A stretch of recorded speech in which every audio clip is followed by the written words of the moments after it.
This video is sponsored by Card Kingdom. Go to the link in the description below so they know that I sent you.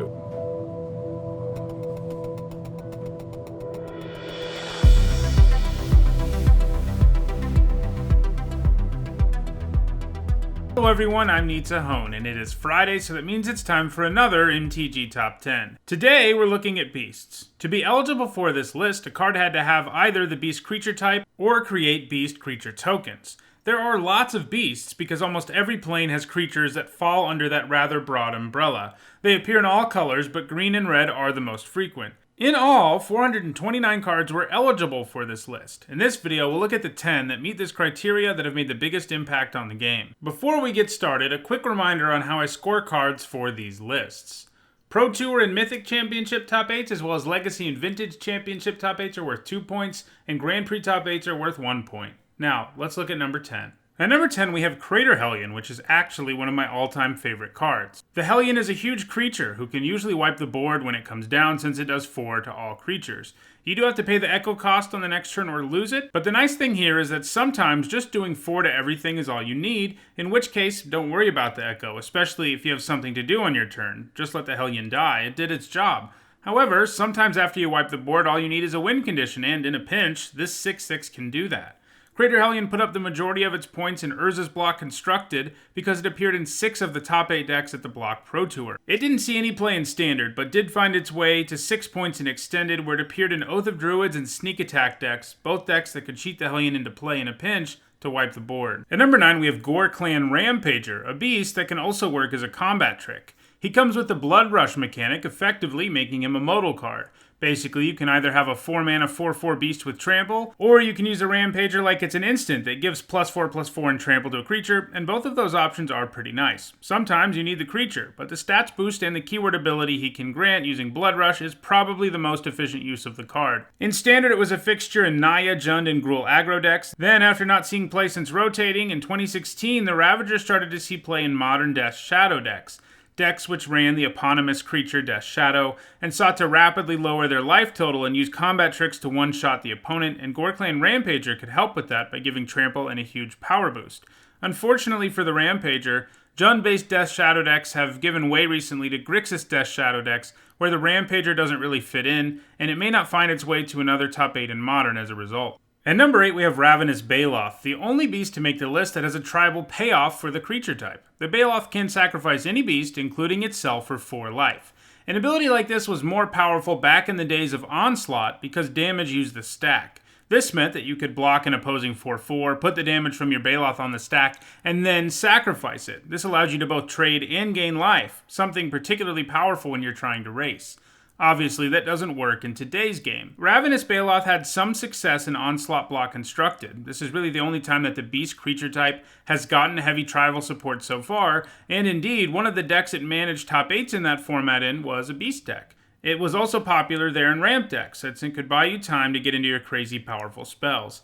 It didn't see any play in Standard, but it found a lot of success in Extended. The Extended it was part of had 2 very potent aggro decks in Goblins and Affinity, and the BALOTH was great against those decks. It was played in green decks of pretty much every variety. This included mid-range decks like the Rock, control decks like Death Cloud, as well as dredge decks. It also has a single point in Legacy, putting up a Grand Prix top 8 in a recurring survival deck in 2005.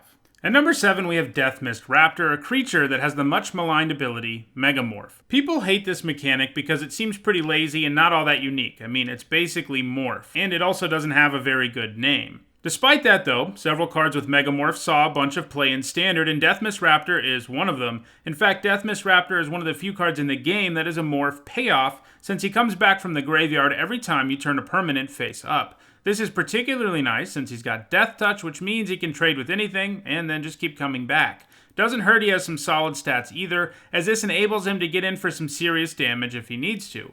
It is particularly frustrating to play against a DEATHMIST Raptor when your opponent has another face-down creature, and decks that ran the Raptor generally had several others, with Den Protector the most frequent running mate of the Raptor. This meant that you could trade with the Raptor, sure, but since they already have something face down, it's just going to come back. This led to a lot of groans and people just having to take 3 damage. While in Standard, it saw play primarily in green-white morph and in collected company decks. It has never managed to see play outside of Standard, but should Wizards decide to push morph in the future, I wouldn't be surprised to see the Raptor in Modern. At number 6, we have Beast Within, the only card on the list that doesn't actually give you a beast one way or another. Instead, it actually gives one to your opponent.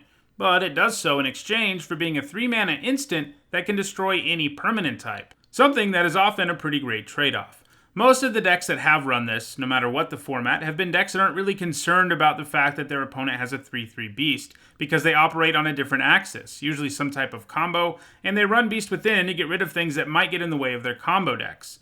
In Block, it had 1 Pro Tour top 8 in a 4-color control deck. In Standard, it mostly saw play in Kessig ramp decks, which could win the game rapidly thanks to a Primeval Titan who had no problem running over a beast. And in Modern, it sees play right now in 2 of the top-tier combo decks, Living End and Scapeshift.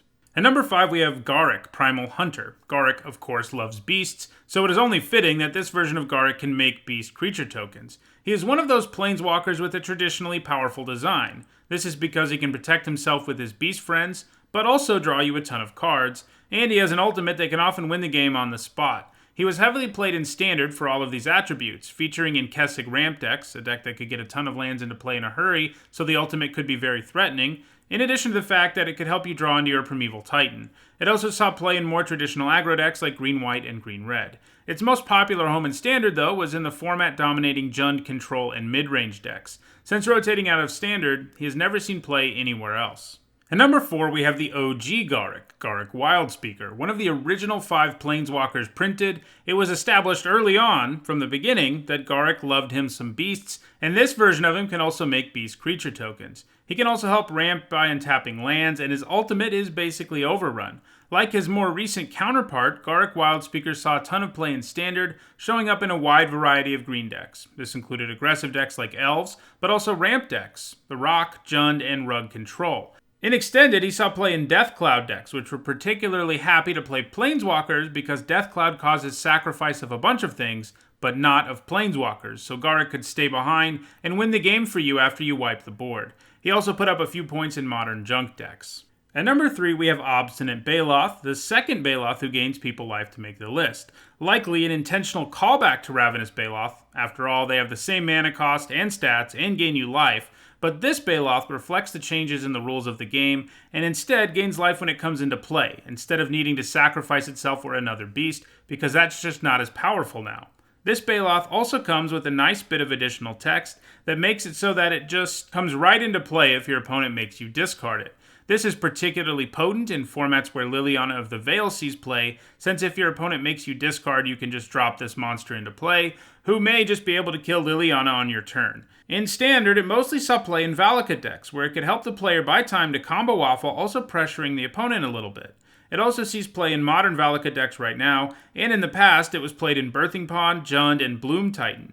The BALOTH is putting up tons of points right now, and may even have a shot at passing the number 2 beast on this list, which is THRAGTUSK, who I actually thought would be number 1 on this list. Another one of my favorite cards ever, THRAGTUSK is a real pain to play against. Between representing some big damage and gaining you a considerable amount of life, it also frustratingly makes a beast creature token when it leaves the battlefield. And it is important that it says leaves the battlefield because that means that you can use various blink effects to really abuse THRAGTUSK, since it will leave play and make a beast and then come back and gain you 5 life again. Basically, it is very difficult to profitably trade with THRAGTUSK even if there are no shenanigans, and it often just represents a straight up 2-for-1. This was played a lot in Standard, including in Reanimator decks, which love to get both triggers multiple times, as well as in Jund Control and Gruul aggro. It has also found considerable success in Modern, with its most frequent home of late being Tron, and in the past it was also played in Birthing Pod, another deck that could easily get both triggers.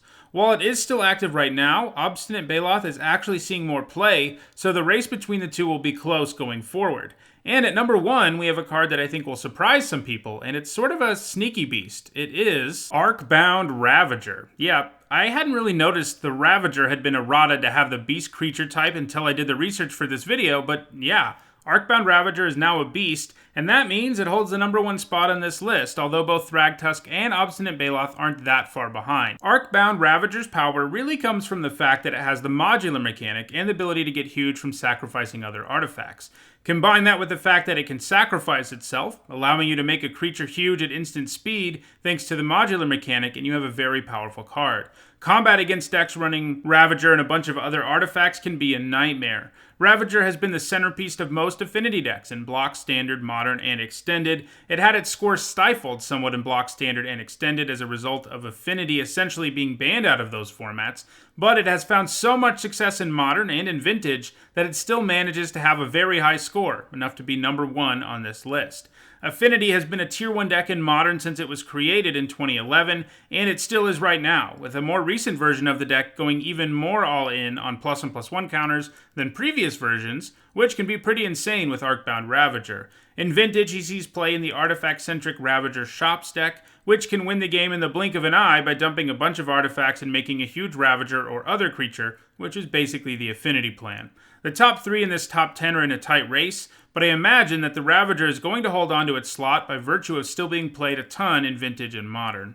Well, that does it for today's MTG Top 10. If you enjoyed this video, don't forget to like it and share it so that others can enjoy it too. If you want to make sure you catch future editions of MTG Top 10, don't forget to subscribe. And if you feel like binge watching the other 170 plus MTG Top 10s I've done over the years, you should see the playlist on your screen now. Thanks for watching.